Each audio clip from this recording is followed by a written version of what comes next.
part there that you managed to break, which I guess when you're in your mouse, that's going to kind of hurt. Maybe you have to switch to a trackball like for some reason, I feel like that wouldn't be an easy transition. Well, who knows? The Pigs and Bans are coming through, though. Ezreal being taken away from Creaton. Lee Sin also from Aranea. Zed taking on Bjergsen, and Zac, of course, one of those universal bans that has been used quite a lot. Yeah, especially against Bjergsen, even though he's only 2-2 with it on the season, and even now he didn't get to play yesterday, I don't think. But of course, Aatrox and Lee Sin, they're really targeting Aranea because Aranea hasn't had too much success on champions that aren't Lee Sin necessarily. He's 2-4 on Vi, 2-3 on Elise. It's a good set of bans there, I feel like, for NIP. That surprised me. They went for the Jarvan ban because Maluna has played that pretty much exclusively this season, but they let Shen open. Yeah, and they're just obviously going to take it away. Mimer's been struggling a lot in the top lane, so things that he is successful on is Shen, for instance, because he can just kind of ult in, turtles up in lane, isn't necessarily needed to do anything spectacular, and can then just support the team from the top lane. And interestingly, Creaton has managed to get onto Misfortune. It was what he used to beat Evil Geniuses in Game 1, and of course it's going to be Sona for J-Reed. Yeah, it's kind of been the return of Misfortune lately. Near the end of Super Week with Gambit picking him up again, and then just earlier on in the playoffs yesterday, a lot of Misfortune powers coming in. And we'll see how it works out for them because, as you mentioned, it was pretty successful throughout the whole day. I'm trying to think of whether Misfortune actually lost the game. I think won. No, that's a lie because Genji used it. They won that game. Yeah. So, Ninjas in Pyjamas, they are deliberating on this one, taking a long time to discuss it, and of course the fact that a number of champions are available. Zyra as that support, and Maluna, well, he's having to switch to Maokai in the jungle. We haven't seen that for a good couple of weeks. No, we really haven't. This is an old style jungler for what Maluna kind of used to play as. He does love doing substantial ganks and then just kind of bringing team presence, but Maokai, unlike Jarvan, is very vulnerable to early game counter jungling, so he's got to be careful. Okay, so Aranea is going for Vi, and he has not been overly successful during the Super Week. Vlad as well being locked in by Curve. These are champions that they used during Super Week when they went 0-5. Yeah, and for Aranea, he didn't have much left. Lee Sin was his main, and Aatrox was his fallback, so you really got to say NIP pushed him into that pick, and it's what he's going to go with. He has the Vi confidence for the most part. Oh, it's locked in, ladies and gentlemen. It is going to be Bjergsen on Fizz, and Caitlyn also for Freeze. So Caitlyn is his most comfortable AD carry, and of course Fizz had been drawing multiple bans in the playoffs so far. Being able to lock that down with the last pick, even though they don't know what they're playing against, is good, but potentially dangerous. Okay, so this is actually a direct counter to Fizz. We've seen this before. In the mid lane, which Pharrell thinking of using, but he could go with Diana. Diana worked pretty well for, ironically, Bjergsen yesterday, I believe. No, it wasn't. No, it was Pharrell. Pharrell played it twice in their best of 3 before switching to Orianna with the last game. And to give some background, I remember the Darius versus Fizz matchup like way back when there was Tabs, who was the most known Fizz player. He actually picked it in a tournament just to go against Darius mid lane, but that's not going to be the case. Pharrell going with tried and true Diana once again. This is his 3rd time playing Diana in the last 4 games. So 2 very much all-in assassins in that mid lane. We'll see how that works out for them, and of course whether some of the spells stay in. So let's take a look at the overall team compositions.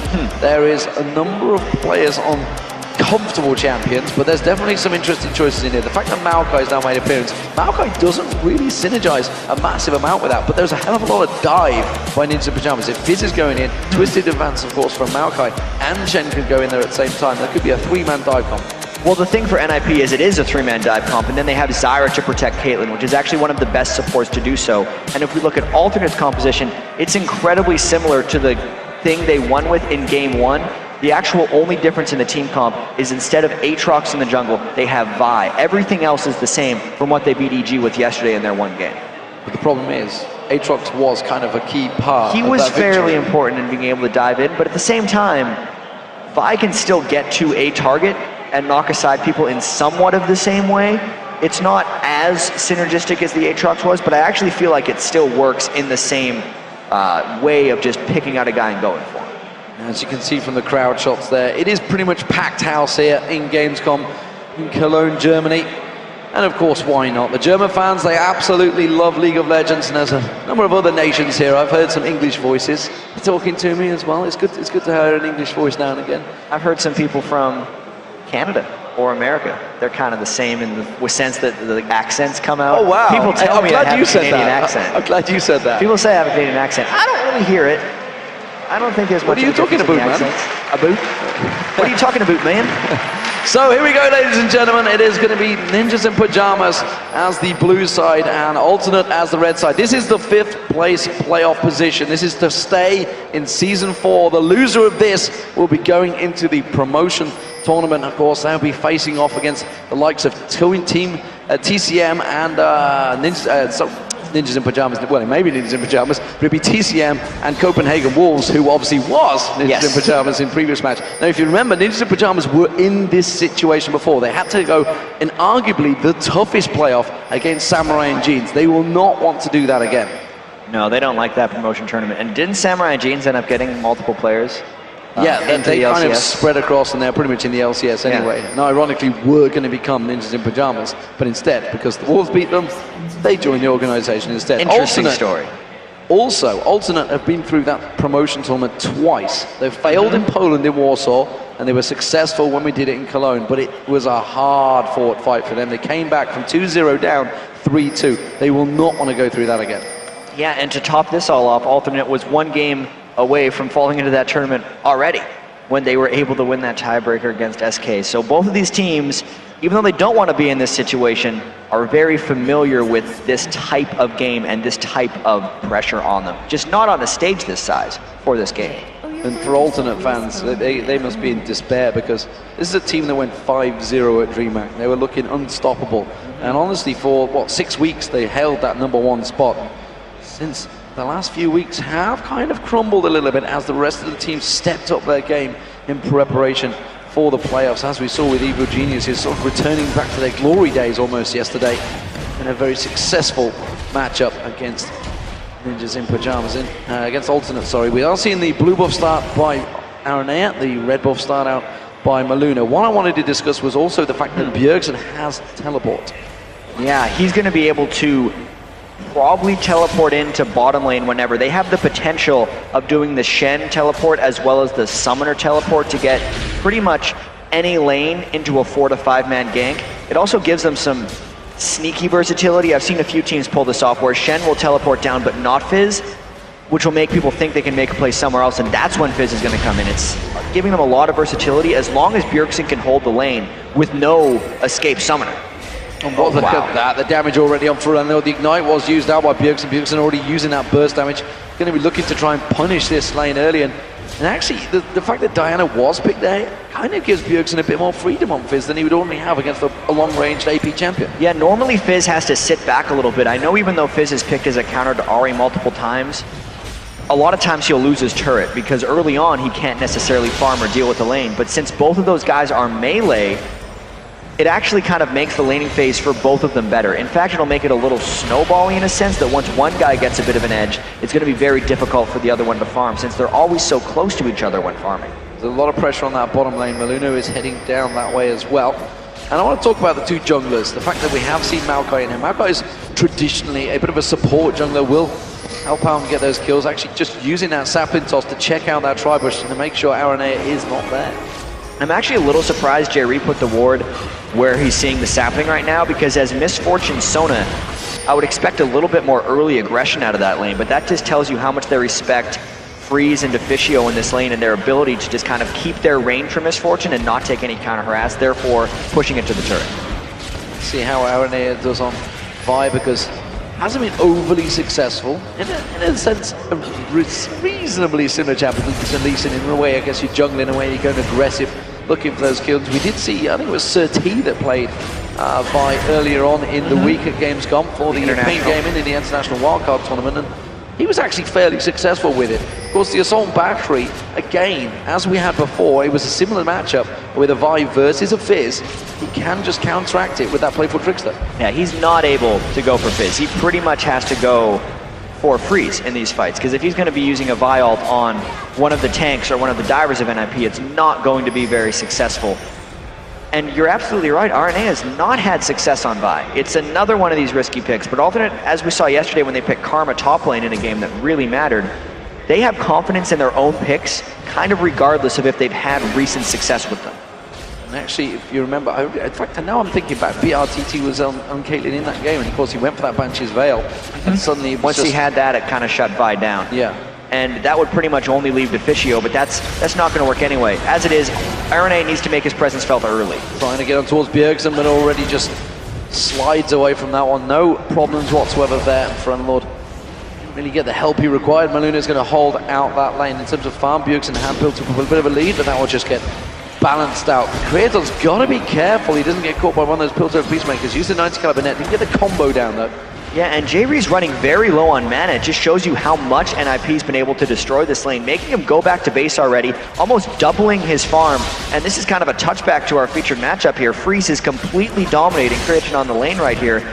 Picking that Misfortune so early allows Freeze to pick his tried and true Caitlyn, which he's played more than double, twice as much than any other AD carry. Incredibly confident and incredibly good on that champion. Considering Creaton was the highest KDA in European LCS 4 forever, I think, until he's finally broke his hand and everybody else caught up a little bit on him. But he was definitely very high up there. I think it was 27 after the first week, 27 KDA. And I feel like so much of that was also on Ezreal, which makes the Misfortune pick almost like he's just trying to change his style entirely.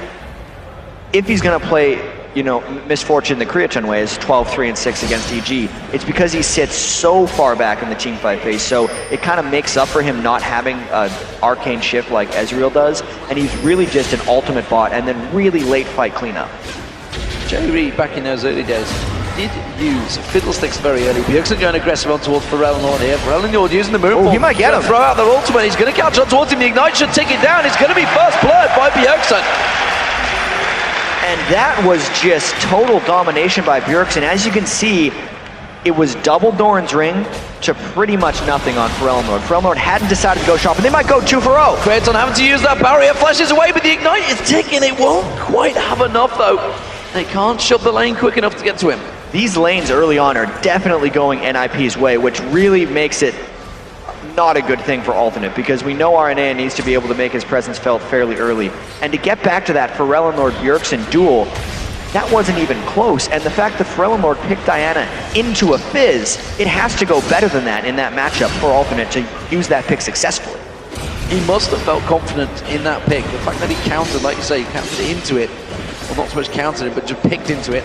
He must feel there is something in there that he can use with Diana. It was very successful for him yesterday, so he's sticking with what he knows. And this is actually alternate sort of play style. We heard Aaron Ayer talking about it before, Ace in the hole being thrown out, Jamie blocking that one off, but they talked about the fact that they stick to champions they actually enjoy playing, rather than potentially throwing a team comp all around something solid. They'll just say, we enjoy playing this champion, it works well for you, so maybe just stick with what you know.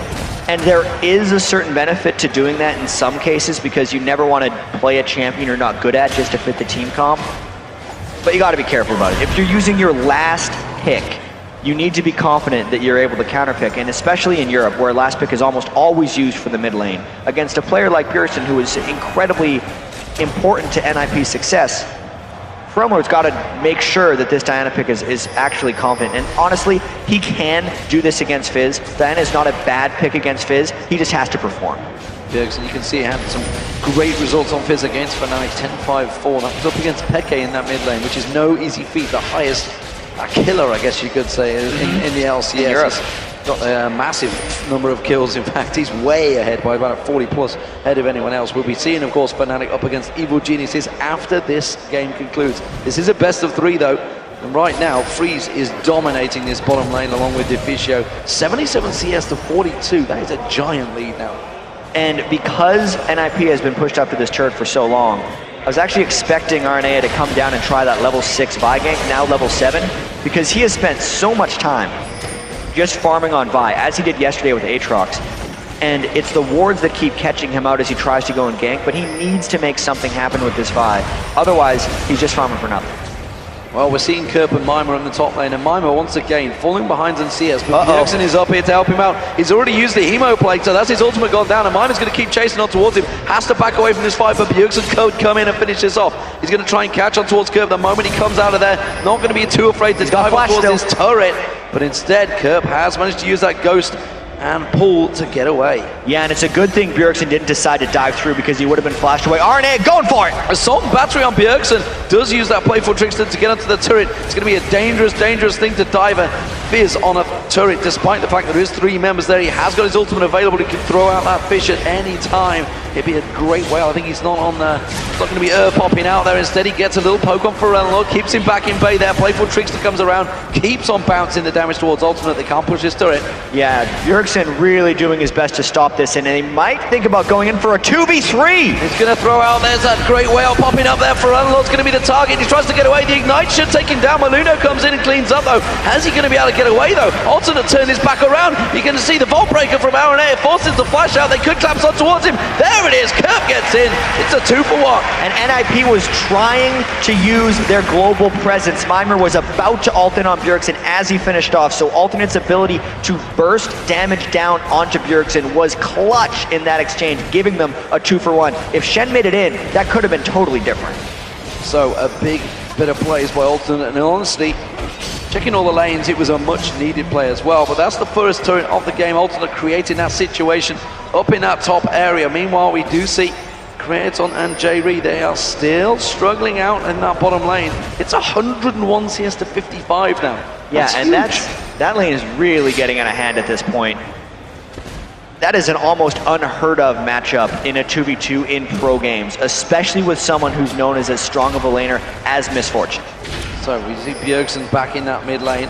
It's actually 600 gold ahead of Pharrell, but it is those AD carries, as you mentioned. It's about 600 to 700 gold now built up between those two. Bjergsen farming out this lane. Looks like Ninjas in Pyjamas are all counteracting towards Aranea, who's trying to take down that pink ward. The pink ward battle has begun on Dragon, and it's Ninjas in Pyjamas that force Alternate away. And all 5 members of both teams are coming down here. There's a couple ultimates that are just coming back for Alternate. They're going to have Hemo Plague in a fraction of a second. There's no Shen ulti, so this is actually a pretty dangerous fight for NIP as they're getting cornered inside this Dragon. And that's dangerous stuff. They're going to go into a curve. That's going to be a Stranglethorn coming down. Crescendo lands across. Bullet time back in there as well. Deficio might get taken by Hemo Plague. It doesn't matter. Pharrell dives in towards him. He gets on towards him. Mima now taking low. Aranea trying to get away. Ezina's going to come through. That cat's on towards Kerp. He's not able to get out of the way from that one. Creaton now, he's going to get dived upon. Should be enough. Bjergsen gets in there, gets the kill. Now he's trying to get away from the Pharrell. That's going to be twisted advance from Maluno. Catching up, locking up Pharrell. He tries to get away, but it's a quick slice through on Bjergsen. Wow. And he picks himself up another kill.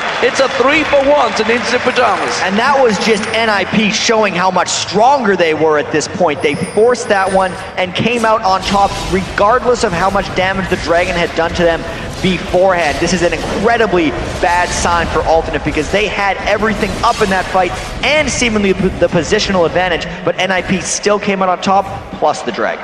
Potential for gold snowball there, and Freeze, I might add, could have been one of the big differences there because he'd already got that BF sword, because he'd got that big CS advantage, whereas obviously we saw the bullet time from Creaton just didn't have the damage to back it up. Absolutely not. I mean, Freeze just lane domination on Creaton, just everything going Freeze and Deficio's way. That's just going to get worse for Creaton at this point because Freeze has the range on him for the most part, and unless Creaton can find some way to close the gap, maybe catch Deficio in some off crescendos and burst him down to the bullet time, but without the attack damage in that lane, and because Freeze is just so far ahead, it's becoming pretty dire. The saving grace right now for Alternate is Kerp. Kerp's been playing very well in that top lane. He's 1-1-2, got himself that Hex Drinker in there, but look at Bjergsen. He's got himself that Lich Bane already, and he's going to be looking to make some plays. Blue buff is up. Bjergsen will pick that one up and see whether he counters out, decides to go for anything. Pharrell's going to get himself the blue buff as well. And Aranea, well, he's been playing Vi to not so much success lately, and we're waiting to see whether it works out for him again. He's 0-0-2, so he's not doing too badly. Got himself those boots of mobility to get around and try and help out these engages, but hasn't been a presence really in the lane so far. Not really, and he hasn't been a big presence in team fights either. it needs to come together for Alternate. They're only 2,000 gold down at this point. Even though they were actually the ones to take the first turret, it just shows how far behind they generally are in farm. And to kind of get back to that saving grace of Alternate with Kerp against Mimer, that has actually been NIP's problem recently. I mean, once Extinct left, I know they have replaced him with Mimer, but it just has not been the same for them, and they almost need to make up for that in these games. And you just got to think of the pressure that it is on Mimer, the fact that he only joined from week 7 or 8, I believe it was, replacing Extinct. This is the first tournament he's played in front of a crowd. Yeah. He wasn't in Tenerife, he wasn't in DreamHack, he wasn't at Moscow, he didn't experience all of those crowds. This has got to be a high pressure situation for effectively a player that is just one of you guys sat watching this right now. He was just happened to be very high, of course, in the rankings, had three champions up in the high LCS rankings in the Champions Challenger Series, so that's why he got picked out the solo queue. Yeah, and just to pile on, by the way, if you don't do well, your team's probably going to go into the promotion tournament, so good luck, have fun. No pressure at all. Someone that was in high spirits though was Freeze, and it seems to be just bleeding into his play. I already saw him this morning as they came on the shuttle, and he had a big grin on his face. Maluna was not too happy about the early morning, but Freeze seemed in high spirits. Yeah, and it's hard to be in spirits like that after getting one shot by Alex H's Kale the night before. I saw a tweet by him. It was a 2,114 damage death recap from Kale in 0.11 seconds. And that's basically what happened to him, like, right before they got dropped into this tournament. So he's got an amazing mindset to be able to just come back and be like, yeah, let's do this, guys. We just got destroyed, but don't worry, we got this. We can go straight back into it. So Ninjas in Pyjamas, they are stacking 4 members in the mid lane. They're looking to try and push this turret. Alternate have a 4-man defense here, though, so they should be able to bully them away after a little while. Maluno has been doing a great job of locking up for Unload. He dived on a couple of times now with that twisted advance, and so half the hit points off that turret just shredded down in that single wave. Yeah, Maluno's pretty much just trying to annoy Lord in a lot of these team fights, it seems. The Maokai pick, not sure if it's really turned out yet. I do know that since he's made it out of the early game at this point, as long as NIP has enough damage, which they probably do with that Fizz, his late game teamfight utility is incredibly high if NIP controls the positioning of the fight. Bjergsen heading up towards the top lane. Kerp baiting him in towards that bush. He knows he's still sticking around Kerp. He's not going to go too deep. This is a potential dive on the tower, and Kerp is already backing well away from this one, well aware of the situation. Yeah, he sensed that one. I don't even... It was basically just because Mimer was waiting in the brush, and it's like he wouldn't be waiting there without farming if there wasn't someone on the way. So very smart move there of Kerp to just run back. Then the same saving grace. He's got to be careful. They switched it up this time. So now Shen is shown, but Bjergsen is in there. Kerp, if he gets into range to check the brush with his E, he would have seen Bjergsen anyway. Yeah, Bjergsen had just cleared the wave as well, but there's going to be a Lich Bane hitting on that turret. Kerp's going to try and wipe them out for many a wave as quick as possible. Fernlord comes up to try and help him out, but this is buying time for that mid lane again, and they are starting to keep pressure on that middle turret. The middle turret very low now. Deficio going to take that one down.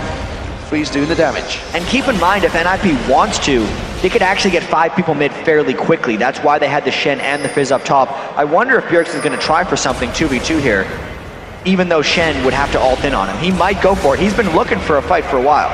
He may well just pop across his bush. Here comes Mimer. Mimer's going to come around, so he's going to save that standing. Yeah, they're going for it. 2 of them coming around the backside. Where's that Shadow Dash going to land? It's going to be Frenlo they aim for. He's on the turret as well. And he's going to dive in towards it. That's the Hemo play coming out. They're actually split targeted right now. Now they decide to stack up on towards Frenlo. There's the ultimate from Maluna. Twisted advance on towards Kerp. Trying to lock him down here. Bjergsen taking very low. Has to go in the push, so he's saved. It was only 1 kill. And that was interesting, the split target fight. Yeah, I actually feel like Bjergsen was trying to ult onto who was taunted, but Vladimir was just kind of in the way, and then they decided to go for Lord anyway. That's the reason Maluno locked him down. That's seemingly his goal in this game, is just to stop Diana from doing things. In that fight, there was actually a really great dodge by Bjergsen as well. He playful trickster Diana's Q, which is effectively what saved his life in the end.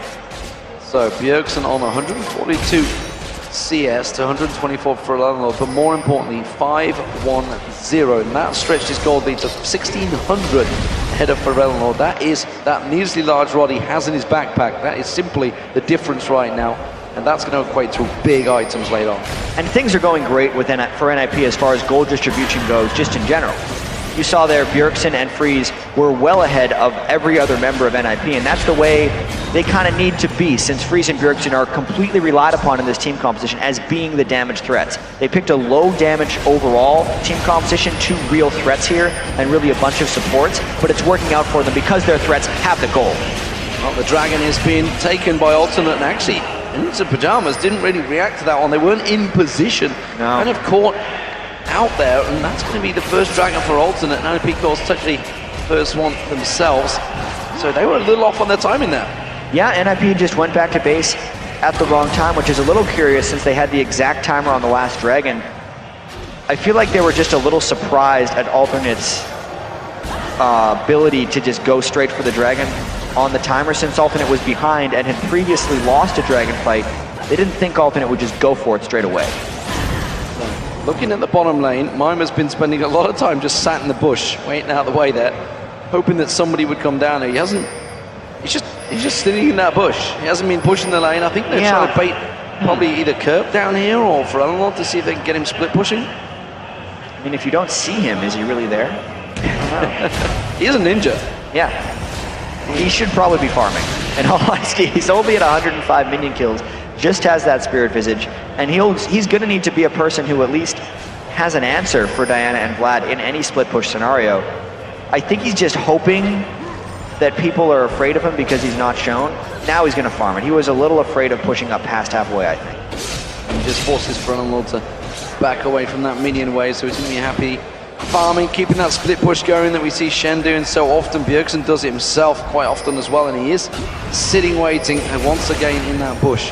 The fish in the bush, in the reeds, ready and waiting to pounce on Kerp, and I don't know how the heads up this would actually fight out right now. That needly large fraud that he got can make him that extra power. He has a whole bunch of damage, but Kerp has both his summer spells out. If anything, Kerp's probably going to want to just run away, and since Bjergsen didn't have vision of the rest of Alternate, he's deciding just to farm. He was hoping that maybe Kerp would walk into him so he could get some guaranteed damage, but it was too dangerous of a fight for him to just go all out on it. Just dive in, use that Playful Trickster more as an escape mechanism. He has just wiped out the wave, and look, you see Kerp warding out that blue buff, wants to give himself the cover. Now it's a 2v1 situation up here, and Bjergsen actually out of position. Stand United, of course, from Mimer is available should they try and collect on towards it. Yeah, I actually wonder if NIP can win this fight regardless if they decided to take it. Even so, Bjergsen is just toying with Kerp at this point. Goes in, makes sure Aranea can't even get in range, and it ends up just wasting a bunch of time. Aranea is still not able to get involved in many things, 22 minutes in already. And speaking of farm, you know, he's doing a very good job. Kerp and Bjergsen actually fairly even, but more importantly, Freeze. He's nearly 80 CS ahead of Kraton. It is just a slaughter as far as Caitlyn versus Misfortune goes right now. He's a full Last Whisper up on him, which is an incredible boon for Freeze's power. Oh, and it's going to be Kerp that gets dived on Hemoplague, and a lot of tower hits on towards Bjergsen. The tower does go down now, so now Bjergsen's going to chase in. They're both very low, and Bjergsen realizing they didn't want to dive it towards that bushes. You see the pink glow of that Lich Bane, and well, Kerp's going to get some lifesteal back here. This is a dangerous, dangerous time for Bjergsen because coming up behind is Frellenlord. Kerp is going to keep on running this one. Wants to get in towards that turret. I'm not too sure whether he can catch up because that ghost that Kerp used may well buy him time. It's going to be a 10-second timer. That tower will not kill him. He's going to use that Paul Tides of Blood and just use the death to the turret. While it is nice that he didn't give up the kill to Bjergsen, I feel like Kerp still lost that exchange. He burned both of his summoner spells and his ultimate. Plus, he hasn't actually stopped Bjergsen from shoving the wave. If Frellenlord can then turn a killer on a Bjergsen, it becomes worth it. And this is going to have to be one hell of an escape. It's going to have to use Stand United, I feel, here. They're going to have to get in. There is the Stand United coming out towards Frellenlord. Frellenlord's going to get baited. He's going to get the Shadow Dash, but he gets the kill in time.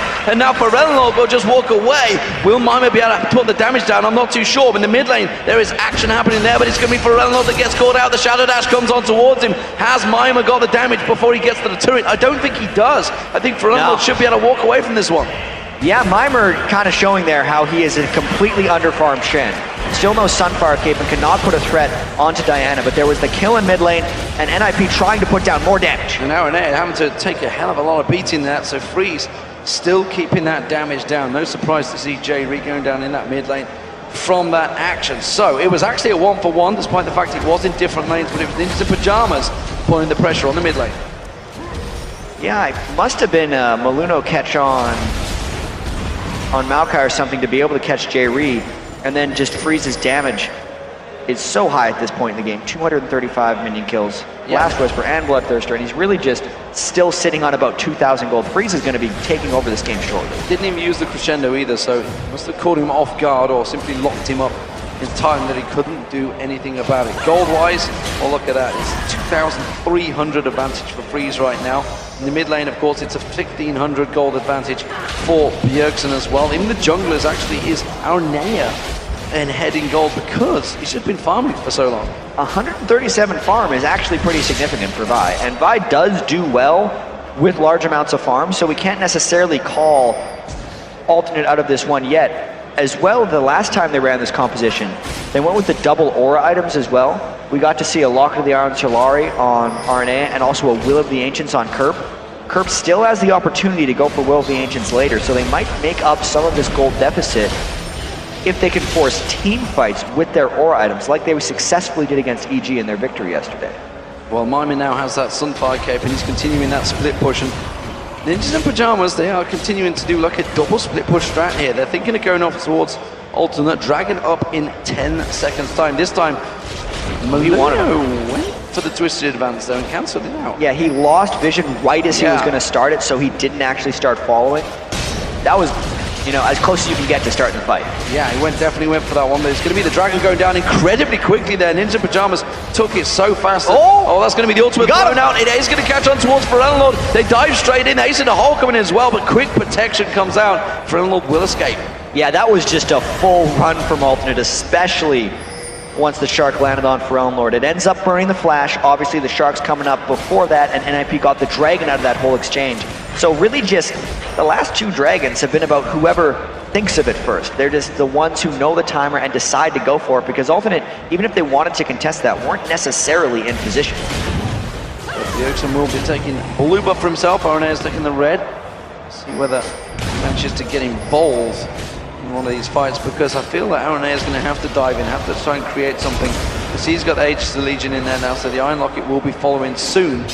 So just begin again some of that tankiness that he's required to go full force and dive in. Lord's been trying to create something, but as of yet, every time he goes in, he just takes so much damage and he has to get straight out of it. Yeah, and specifically, Maluno is just locking onto him whenever he goes into fights. So not only does he have to worry about keeping himself alive, he has to worry about his mobility within the team fights. Can he continue to dive through? When alternate was successful with Pharrell Lord's Diana yesterday, it's because he basically had freedom of where he was going, since Aatrox was usually in directly with him. That combo hasn't necessarily been playing out so far for them, because Arnea and Pharrell Lord haven't been synced in the small amount of fights we've had. A lot of farm going to waste in the top lane. Pharrell Lord's gone up there. He's got to be careful. Bjergsen's laying in wait in that bush though. He's been here for a good 20 or 30 seconds waiting for someone to come up here. And it is going to be Lord. He's going to aggress on. He's coming around the backside towards him. Will manage to dash towards. Lord tries to get on there. There's going to be the great white child. Sorry, it is a killer whale that pops out. Lord, though, turning his back around towards Bjergsen. Bjergsen realizing he can't quite win that fight anymore. Yeah, getting within the turret is a dangerous thing. And also the fact that Diana has built so much magic resist. He's at 131 MR on Diana with those Mercury treads adding to his Abyssal Scepter. He's got a little bit of Bjergsen immunity at this point, especially under a turret. But more importantly, Ninjas in Pyjamas took an objective there. They took that middle turret down while he was being distracted. And again, now it's 4 members of Ninjas in Pyjamas in this bottom lane continuing to push in there. They will back off a field because Bjergsen's already gone away. So they don't have that split push pressure anymore. This would actually be Alternate's opportunity to find a 5v4 if they were fast enough to chase down, which is why you can see them actually approaching very strongly. I wonder if they're just going to try to go in regardless. I don't know why NIP's sticking around, teleporting in though. Ninjas in Pyjamas going, Bjergsen teleports in. He just see the crescendo coming in, but it only caught 1 member. The Shadow Dash locks up Kerr, but Arnea comes around the side, catches a great Vault Breaker. A Hemo Blade landing on everyone as well, but Bjergsen going deep in there, jumping around, plays all playful tricks there. He's going to get taken down, but is that too much damage? We see Alternate trying to back away from this one. We can see Maluna trying to close the gap. Creaton having to run for it. It's a 2-for-1 still so far, and Alternate have escaped, and Ninjas in Pyjamas, they tried to turn it around, but not too successfully. Always forget about that mid lane teleport, especially if you're in a game with the Shen, because you're so used to Shen, worry about Stand United, he's coming in, and oh, actually they have 5 people here. NIP turns it around, gets Alternate out, because Alternate was looking for a fight, because they thought they had that 5v4. It was not the case. Bjergsen came in after buying Zhonya's and just gets the 2-for-1 plus another objective. So Ninjas and Pyjamas, they are currently 5-1 up in turrets. Big objectives gained here, and Alternate are under pressure in game 1, and you've got to wonder how much confidence that would knock on them. The fact that they went 0-5 in Super Week, they did pick up a very good victory against SK Gaming, and they looked so strong yesterday. I just wonder over the night how much really has affected them, that loss, the fact that they're into this position, whether they're we talked about, we talk about SK Gaming, how much of a confidence team they are. Alternate are very similar. They are, and they have been on the decline for quite some time now. They've gotten a few little boosts here and there, like when they beat SK to make it to these playoffs. But all in all, they have just been on a decline, and it does not look good for them in this game. It does not. So Ward's getting placed out, and of course, Baron at 30 minutes is certainly a viable objective. Frenlord going up towards the top, on towards Bjergsen. Bjergsen is just going to back away from this one. Doesn't want to go for the fry. Frenlord looking aggressive here. He has got Zhonya's Hourglass, so he may be able to go too deep on this one. Aaron coming around. I've got that Vault Breaker to try and close the gap. Ninja Pyjamas, though, they're all close by. And considering how much time Bjergsen has spent kind of waiting in a bush this game, he's got a remarkable number of minion kills. 241. The only person ahead of him on alternate is the Vladimir Kerp at 252. Across the board, NIP is just farming fantastically. Freeze plus Bjergsen may just be all the damage they need now with that 7,000 gold lead. Yeah, see, he's 11,800 to 7,800. It's a 4,000 gold advantage for Freeze. It's a little bit. That's at least... That's an infinity edge. I mean, Riv always talked about how it feels to get hit in the face with 2,000 gold, how it just destroys you. Try 4,000 gold. I feel like it's going to hurt even more. Just the item differential that Freeze has been able to accumulate over Creatine is just not even close. It's a full Phantom Dancer plus defensive itemization. Plus the Negatron Cloak, yes. And the Berserker Greaves as well. It's a huge, huge difference for Freeze right now, and that's why I think Ninjas and Pyjamas are feeling so confident. We are continuing to see Mima with that split push in that side. Kerp is the only man that seems to be able to stop him, and I actually feel he probably could stop him, probably could, but the fact is Mima's not going to stick around long enough to wait and actually die. It's going to take him a hell of a long time to kill him off. Ninjas and Pyjamas, meanwhile, continue to ward out, to take control of this Baron area. Not too sure whether they're going to go for it, whether it's simply a case of keeping it clear. I think they want to keep it clear, and they want to pull a fight in this area. They're not a team that has a huge amount of damage for Baron. Caitlyn kills it very quickly, but the rest of the team doesn't. They're hoping that Alternate goes in a bad place to either get vision back or stop what they think is a Baron. They're actually in a good situation to do Baron as well, because Kerp's a long way away from this, and he'd have to ghost towards it. Of course, Mima could just use that Stand United and go straight towards there, so yeah. Alternate actually are quite out of position here. And they're clearing out the wards. Alternate has to respect NIP's ability to do the Baron, which is why they're all sticking around. And with Kerp off on the side there, it could have actually been an opportunity for NIP to try it, but it's still a risk. Well, it does seem that Ninjas and Pyjamas have stepped away from this one. Dragon has spawned. That seems to be their objective instead. They have a good coverage of Baron, so they know they're not going to lose out as they head down here. So that's going to secure themselves a little bit more gold. That's they are, what, 6,000 ahead now. That's going to stretch it to 7,000. 5-1 up in turrets. Big advantage for Ninjas and Pyjamas in here in game 1. But if you think of Ninjas and Pyjamas versus Gambit, they had a big lead, and that siege on the inhibitor turret was what turned the game around for Gambit. They actually managed to turn the game on its head. That was still around about 6,000 gold lead to NIP and then. So I wonder if that's playing in their minds, just how cautiously they're playing right now. I think it should, and especially when Bjergsen is on Fizz, having so much damage kind of in that small package that has to go in so aggressively is a little bit dangerous. If Bjergsen messes up in a fight, Freeze essentially has to kill 5 people, which even though he's farmed, since he's built that Guardian Angel, he's not doing that much damage yet. NIP is going to be cautious because of yesterday and because their team is a little bit risky with only 2 threats. So NIP are all around the Dragon once again. As it is, this time they will start it off because Kerp is miles away from this fight. He's going to have to hit that ghost and run like a bat out of hell up that river, and I don't think it's going to happen. The Dragon already down, the Baron already below half health. We do see Aaron off the side. He's got to go for the steal. He's going to come in. So he's got the steal. He's managed to take it down. He's going to try and get out of it. He's flashed away as well. Bjergsen does manage to lock him down, but it doesn't matter. Alternate get the Baron. How many Baron steals have we seen even this weekend? I'd actually say it's been stolen more than secured by the person on top of it. That was just a risky move by NIP. Even though they recognized they didn't have a fight, they never cleared away vision. They didn't peel for a fight. They just opted into a 50-50 for Baron, and against a team that you're beating badly, it is not a good decision. RNA gets the clutch steal, and I think keeps Alternate in this game. Yeah, it seemed that Frenlord, when he went in there, used that Moonfall to pull him in, then just popped that Zhonya's hourglass straight away, and everybody was focused on him. They seemed to ignore Aranea sat in there. Yep. Simple smite, no problem. Smite actually between both of them. Maluna had used it just too early. Yeah, it's, even though your team is providing a little bit of damage, it's a 50-50. You can't say like, oh, we had a 1 level advantage.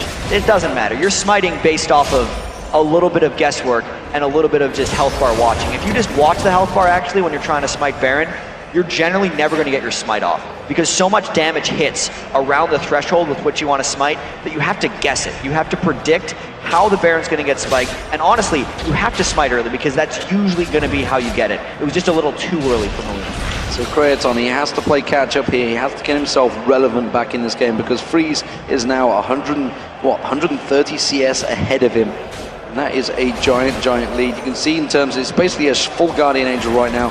Phantom Dancer already in there, but Infinity Edge is being picked up by Kraton, and when he gets that, it doesn't matter how far behind he is. Once he's got those 3 critical, strong items, he's going to be a serious problem in team fights. Yeah, and Caitlyn can give herself a fair bit of attack speed just from her W, so it'll be okay for him if he's able to get a few crits. Freeze actually needs to make sure he gets to an Infinity Edge sooner rather than later. Considering he hasn't been taking much enemy fire in team fights, I'm actually a little surprised he went for the Guardian Angel instead of just more damage, and it might hold NIP back a little bit in these fights. Meanwhile, Kerp, of course, he's been farming up a Storm. He's got himself 100 plus CS advantage over Mima. Mima himself was split pushing it, as is he doing right now. He's done that bottom lane. And you see Alternate, now that they have that Baron, they are thinking, let's actually start getting some of these objectives down, because they have only taken that one top turret. It's crazy to think how little turret pressure Alternate has had this entire game. 36 minutes in, and they haven't even taken that mid turret below half. A lot of that was because Bjergsen dominated the mid lane matchup against Frenlord. And even though NIP is against a team with Baron, they have no hesitations going in. Teleport comes in, Maluna gets on towards Frenlord. Meanwhile, you see just off the side, that's a great bullet time coming out from Kraton. That is going to be Bjergsen getting locked up. Deficio taken low now. They have managed to get in there, but Kirk's picked himself up a second kill. Mima's trying to desperately run away from this one. Freeze's Guardian Angel has been popped. He's going to get taken down. On towards there. It's a triple kill for Kirk. Now they're on towards Maluna. Can he pick up another one? They are just going to lock him down. He's not going to be able to get away in these turrets. There's more damage comes towards it.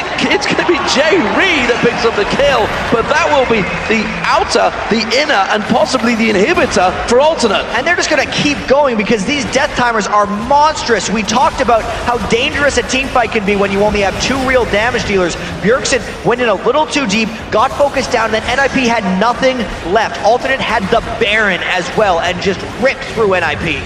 Crazy play. Ninja Pyjamas, they just seem to just lose their mind there, realizing they're attacking open battlefield against a team that's just taken the Baron away from you. Don't matter how far behind you push them, they have the Baron. And especially if Bjergsen is in the wrong spot in that fight. That basically evens the game, if not gives Alternate a bit of an edge. From 5 turrets to 1, it's about to go to 5 turrets to 5, plus the Baron's still on them, and the inhibitor is down. This completely turns the tides of almost everything. And Kerp just cleaning up in there, that's going to give him such a big boost. In terms of gold, well, you know, those big leads that Bjergsen and Freeze had built up are going to start falling away. It's not going to matter how far ahead you are when you've only got 4 or 5 items stacked in there, because everybody's starting to get to the exact same situation. We do see Kraton, he goes back, gets that Infinity Edge completed along with the Bloodthirster and Last Whisper, still yet to actually upgrade his boots. Still only the level 1 boots in there. And we talked about that Guardian Angel, how useless it may well be for Freeze, and it simply was. He got caught out and there was no coming back from it. Exactly, because the rest of his team had already fallen by the wayside. It was no real benefit to him, and I want to see actually what Kerp buys here. He's sitting on over 3,000 gold. That fight catapulted him into the level of items that Bjergsen and Freeze have been able to accumulate. I almost wonder if he's farming for a death cap at this point, to really just cap off that build of full cooldown reduction plus magic penetration. That will make him so deadly if he goes for that. Or he could just go for Zhonya's and make himself even more difficult to focus in fights. I know, God only knows what it'd be like if he was actually using a mouse. Yeah, if he was using a real mouse, not one of those trackballs. He does get that right, Riddle's Death Cap though. And it is going to be the Dragon Ninjas in Pyjamas. They are still securing objectives. They are still ahead in gold. So NIP fans, do not despair. They are not out of this yet. Alternates simply have stolen a little bit of a snowball on them. So the 4th Dragon for NIP. They do keep themselves just slightly ahead of the curve. That Baron has just about worn off as well. So Alternate back to status quo, albeit with a big chunk more items. RNA with that Banshee's Veil now stacked up. He's not too worried about Bjergsen anymore. It's going to be the burst damage in there. And actually with that Zhonya's Hourglass also on for Unlock, there's a number of them that just simply don't care about him anymore. Yeah, I feel like this game is actually completely turned, even though the gold hasn't completely turned yet. And Alternate can just go for a fight. Maluno totally caught out of position, thought the rest of the team were there, but he's just... The tower went down so quick, I think it just caught him off guard. And now with the 4v5, no one to stop Ferellenord or Kerp from getting to their targets, still with a Vialt up. I expect RNA to go maybe even on the next wave.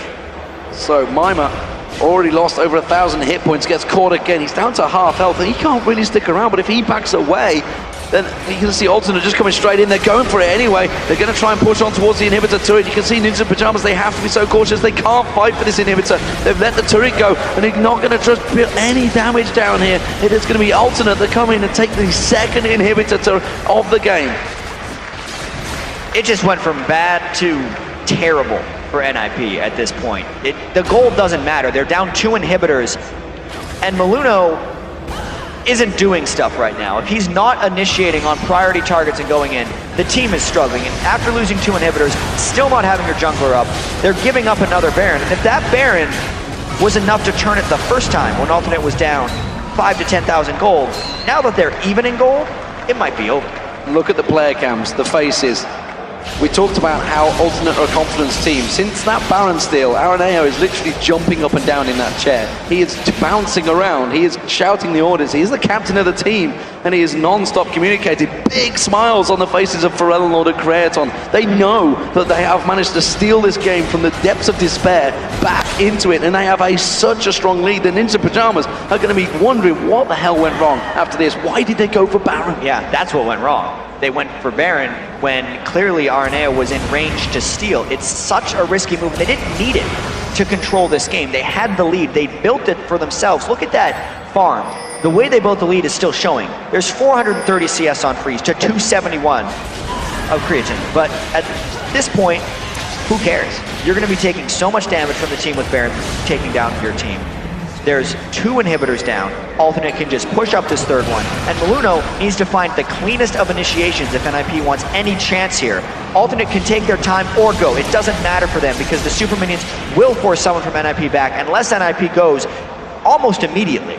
But who's he going to lock up? Who's he going to go for now? Does he go for Ferellenord? He's got the Zhonya's. Does he go for Creaton?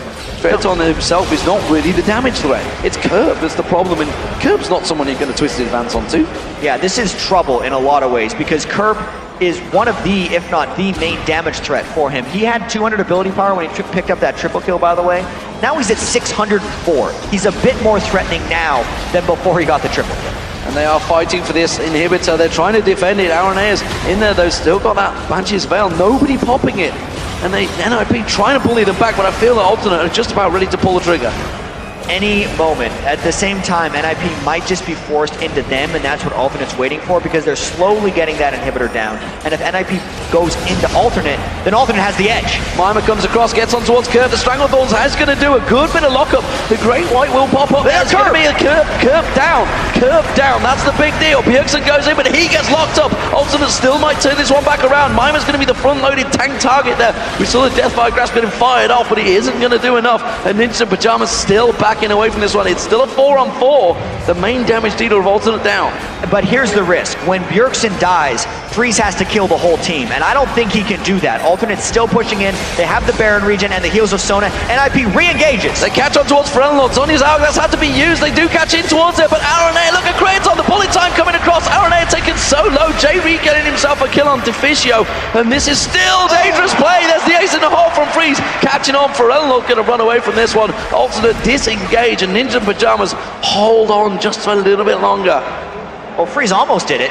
He almost killed the whole team at that point. He, with his max item build now, was able to barely pick off Aranea at the end and save that last turret. That's incredibly crucial, because if NIP would have lost that, they would essentially lose the third inhibitor and the game, because I feel like once 3 inhibitors are down for this team, it's over. So Dragon has going to be coming up. I don't think anyone's really going to be fighting over that one, because the gold, look at it, it's just 1,000 between them. 45 minutes almost gone in this game. It's 13-12, not exactly a crazy high-scoring match, but there has been plenty of action.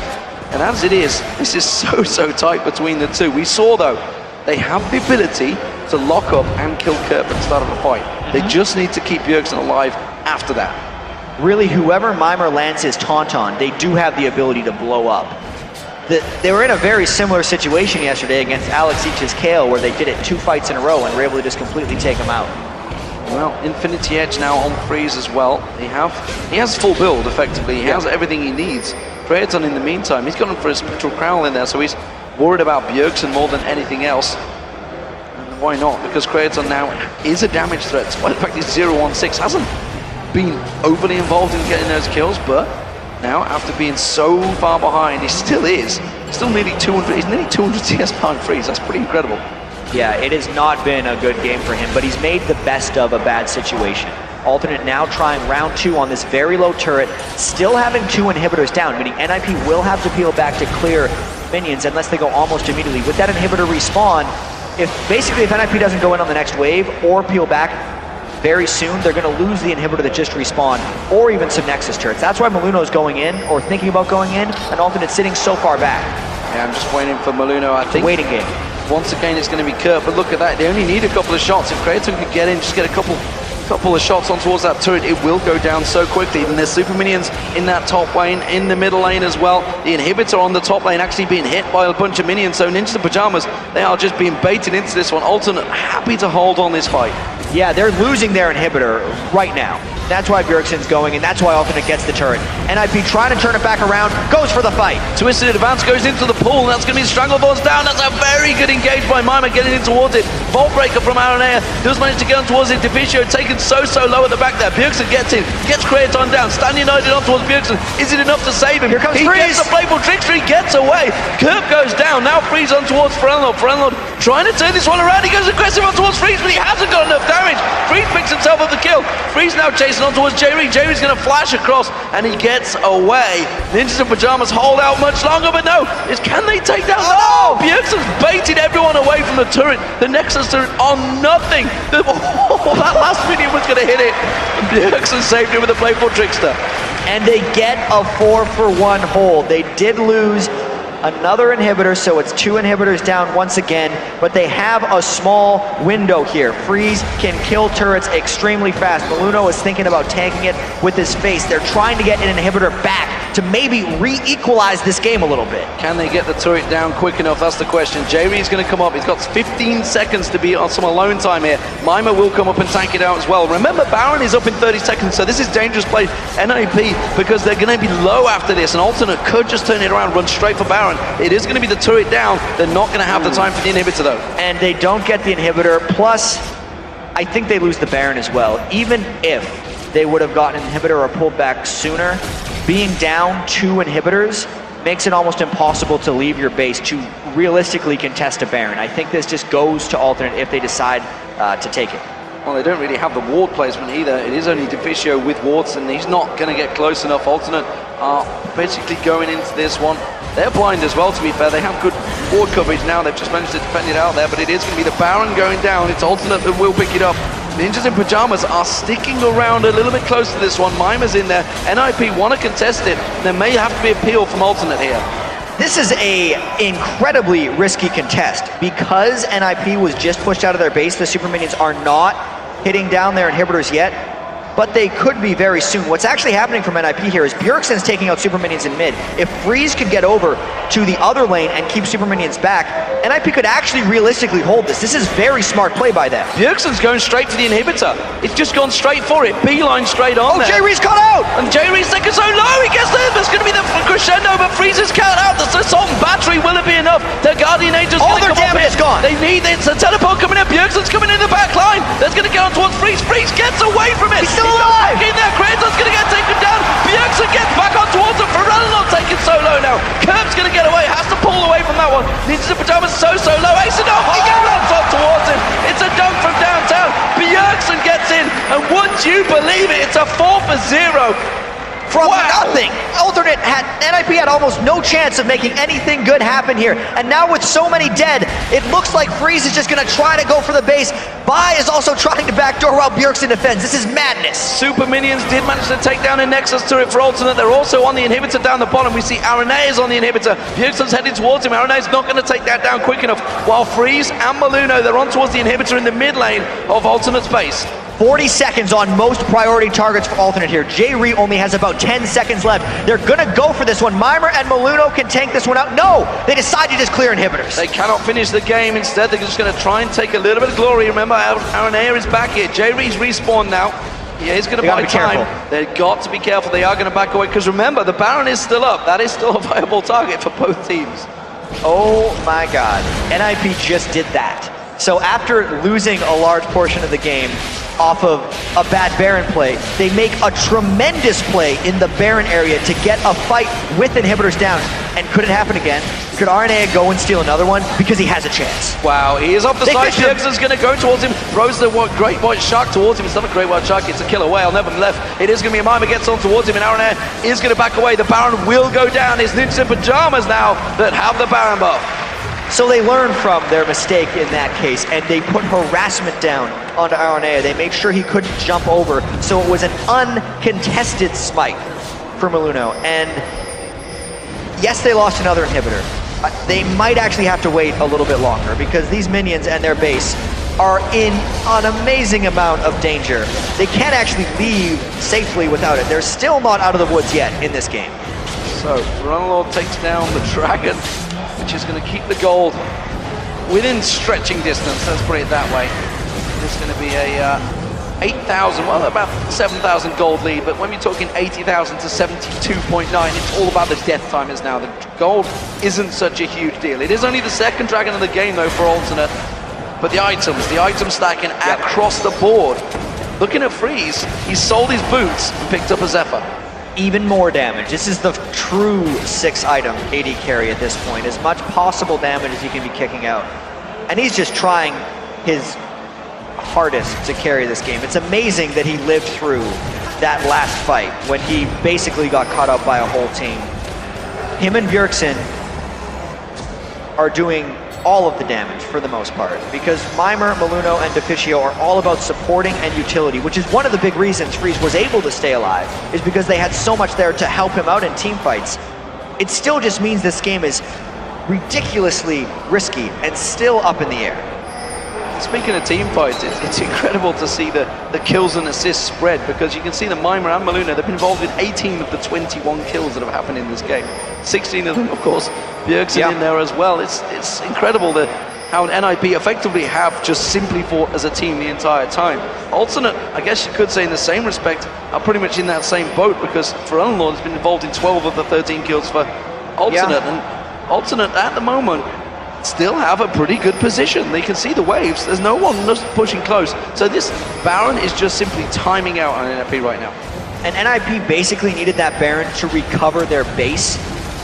At this point in the game, they have put up, you can see how many wards Alternate's put in their own jungle, because they're ridiculously scared of someone from Alternate sneaking into their base and trying to kill their Nexus. But since they've shown in this top lane, they're going to be trying to push extremely hard. Also, Alternate's all recalling back for the base. We could see a bit of a fight here. No one's really snuck away for Alternate, and NIP has a pretty good idea that that's the case. Diving a turret with all these tanks and only 2 damage dealers is actually something they can accomplish fairly well, as long as Mimer or Maluno go first. But they've got to have flashbacks of yesterday. They were in the exact same position against Gambit. They went for it and it backfired, but that tower is going down. Freeze manages to get on towards it. He's hitting it hard. Now are absolutely hammering these inhibitor, and that's going to be the second inhibitor of the game down for Alternate now. So we've had 4 inhibitors across the board down so far. Alternate are the ones that are 2 inhibitors down. Into Pyjamas, all of their inhibitors are back up. All of the lanes starting to push up. They've got to be careful they don't fall into the same pitfalls that Alternate did. And the tables have turned yet again. NIP had 2 inhibitors down to take 2 inhibitors down of their own. It is so rare that you see a team come back from 2 inhibitors down, but it seems like NIP may have a chance to do so. You don't see games like this without at least a couple mistakes, but you also have to make a whole bunch of plays here, as NIP has made up for their mistake at Baron earlier, and now they seem to be in control. Elnord was down in the bottom lane, he's just teleported back, but it's bought Freeze plenty of time to just get absolute hits on there. Assault battery onto Freeze, Freeze flashes away, he's out the back, Kurt's taken so low already, he's having to pull away from this one. Bjergsen is doing damage, gets the playful tricks that lands on all 4 members of Alternate, and that is just ripping them apart. It's going to be a triple, that's going to be Freeze getting himself, there's going to be another hit. Freeze is not going to die though, sorry, as Curb gets away with it. It's a triple kill for Bjergsen. That may be the game for Ninjas in Pyjamas. It's gotta be 4 for 0. A brilliant dive there by NAP. They took the comeback, 55 minutes, and they're going on to the Nexus. Ninjas in Pyjamas, they take game 1 against Alternate. It was such a hard-fought battle. 55 minutes into this game, Curb just trolling out Freeze. Just hit the Nexus turret, guys, because you have taken game 1.